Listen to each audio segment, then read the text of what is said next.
আসসালামু আলাইকুম ওয়া রাহমাতুল্লাহি ওয়া বারাকাতুহু।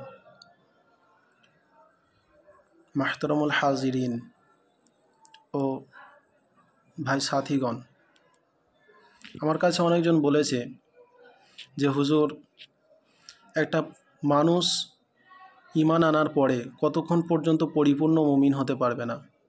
তো এই বিষয়ে সাহাবায়ে কেরামদের মধ্যে থেকে একজন সাহাবা হুজুর পাক সাল্লাল্লাহু আলাইহি ওয়াসাল্লামের কাছে ইরশাদ করিলেন, বললেন, ইয়া রাসূলুল্লাহ, ইয়া হাবিব আল্লাহ, আমরা তো অবশ্যই আপনার উপর ঈমান এনেছি, বিশ্বাস নিয়ে এসেছি, আপনাকে নবী বলে স্বীকার করেছি। আপনি যে আখিরি জামানার পয়গম্বর মুহাম্মদ মুস্তাফা সাল্লাল্লাহু আলাইহি ওয়াসাল্লাম, এটা তো আমরা আমাদের দিল থেকে বিশ্বাস করেছি, কিন্তু এর পরেও আমরা কি পরিপূর্ণ মুমিন হতে পারবো? তখন রাসূলুল্লাহ সাল্লাল্লাহু আলাইহি ওয়াসাল্লাম বলেছিলেন, হে আমার সাহাবারা, তোমরা শুনে রেখে দাও, লা ইউমিনু আহাদুকুম হাত্তা আকুনা আহাব্বা ইলাইহি মিন ওয়ালিদিহি ওয়া ওয়ালাদিহি ওয়ান নাসি আজমাইন।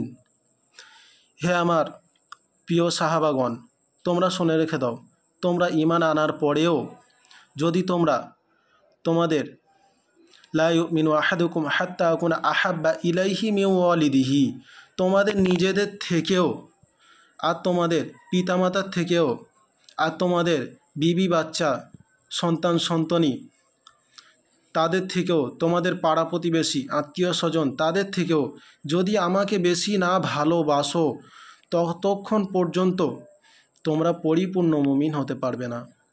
তো মাহতারামুল হাজিরিন, আল্লাহ রসুলকে ভালোবাসা মানে কি?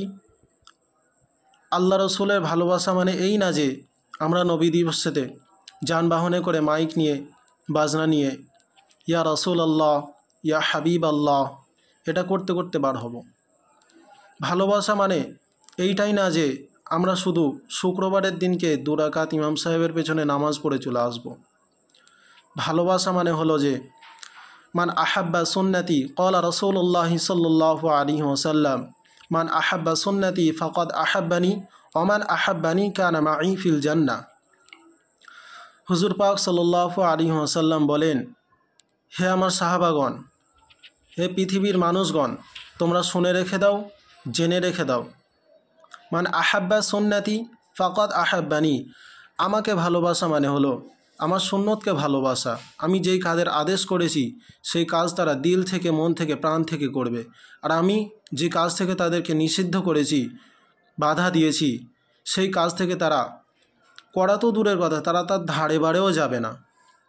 তাহলে কানা মাই ফিল জান্নাহ, সেই ভয়াবহ কিয়ামতের দিনকে মাই ফিল জান্নাহ, তারা আমার সাথে জান্নাতে প্রবেশ করবে। আল্লাহ তাআলা আমাদের সকলকে আল্লাহ এবং আল্লাহ রসুল মুহাম্মদ সাল্লাল্লাহু আলাইহি ওয়াসাল্লামকে মন থেকে, প্রাণ থেকে ভালোবাসার তৌফিক দান করুন। ওয়া আখিরি দাওয়ানা আনিল হামদুলিল্লাহি রাব্বিল আলামিন।